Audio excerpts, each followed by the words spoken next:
continuación vamos a compartir los 5 hábitos de vida saludable que pueden prolongar la vida más de 14 años en mujeres y 12 en hombres, según una última investigación de la Asociación Estadounidense del Corazón.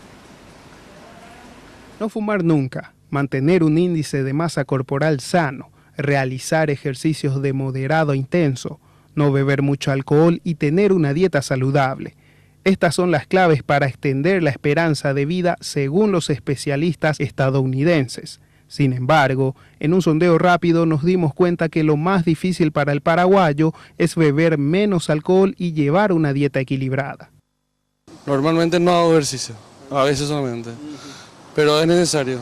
Es necesario, sí. ¿En la alimentación cómo está? Mal. A veces uno come mal, sinceramente. ¿Pero usted es consciente de...? Consciente, pero hay veces que uno no puede aguantarse.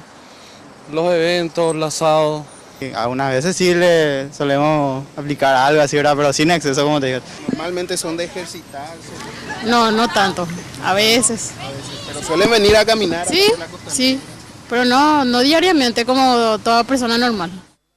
En contrapartida, muchos de los encuestados coinciden en que realizar ejercicios todos los días les ayuda a sentirse mejor.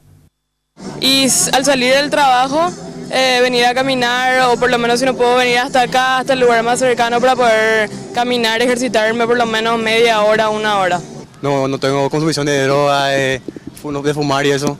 Y cada vez que puedo, hacer un poco de ejercicio también, y me relajo un poco.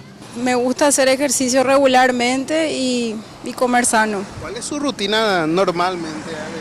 Bueno, lastimosamente no puedo correr todos los días, pero trato de ir al gimnasio entre semana.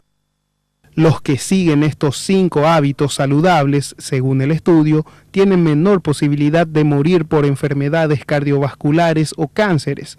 Precisamente, la primera causa de muerte en Paraguay son las enfermedades del corazón con el 27% de los casos, mientras que la segunda es el cáncer con el 20%.